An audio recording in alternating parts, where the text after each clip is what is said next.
Hi, I'm Jeannie. If you're new, in 2024 I was diagnosed with multiple myeloma, a currently incurable kind of blood cancer, and I was diagnosed with breast cancer too. I've said before that being a caregiver is just as difficult as being a cancer patient.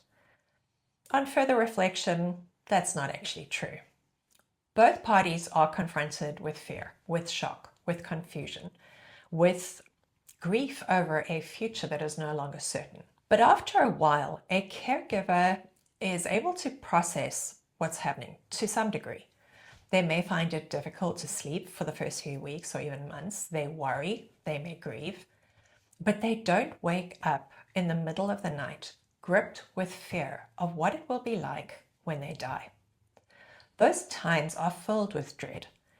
Is it going to be painful? Will I have to die in the hospital? What comes after I die?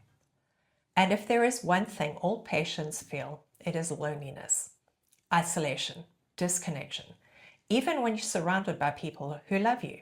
Because unless they have cancer, they don't understand that it is with you all the time.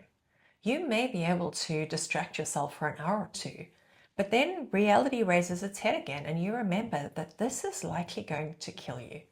If you have incurable cancer, it almost certainly will kill you. It's not just at home. You can feel incredibly alone in the workplace if you still work. People freeze if they hear the word cancer, and in many cases, you can't tell anybody anything for fear of losing your job. You feel alone in a crowd. People are talking about normal things, but nothing in your life is normal anymore.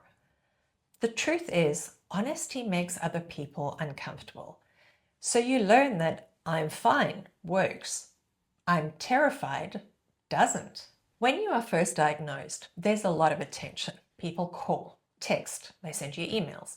Let me know if you need anything. Then some of them just disappear.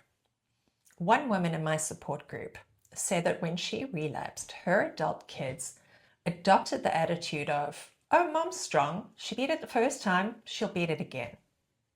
As if beating it the first time was easy. So they seldom visit her. They seldom even call her. Some people think that cancer is contagious. Some people don't want to accept the fact that incurable cancer is incurable. You don't look sick, so they can pretend that you aren't. If you're in remission, that means you're cured and life can go on. When in reality, it's just a matter of time. Others don't know what to say, so they say nothing at all. You become a reminder of something that they don't want to face, their own mortality, that anyone can get cancer at any age, that control is an illusion. And then there are the comments. You've got this. You're going to be fine. I know you are. Everything happens for a reason. Well, everybody has to die at some point. At least you've lived a good life. You've had a good run. You're lucky they caught it so early. Sorry about the facial expressions, but seriously. These are not cruel people, but their words are. Here's what you need to remember though. Most of these statements are not actually about you. They're about the speaker and what they need to hear. Their words restore order in a world that suddenly feels random and unfair. They create emotional distance, so that person doesn't have to imagine themselves in your place. They keep death theoretical, equating eventual natural death with unwanted, premature, and often painful death. Those are not the same thing. Cancer makes death personal and inescapably real. And many people simply don't have the emotional tools to deal with that. So they turn to platitudes that are tidy and merciful. They're not trying to hurt you, but their words do. It's not like I expect everybody to be devastated. They're dealing with their own stuff too. And it's not like I'm the only person who is processing what is essentially a death sentence.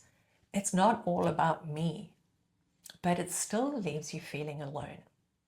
If that is you, please feel free to reach out. Send me a message if you don't want to leave a comment.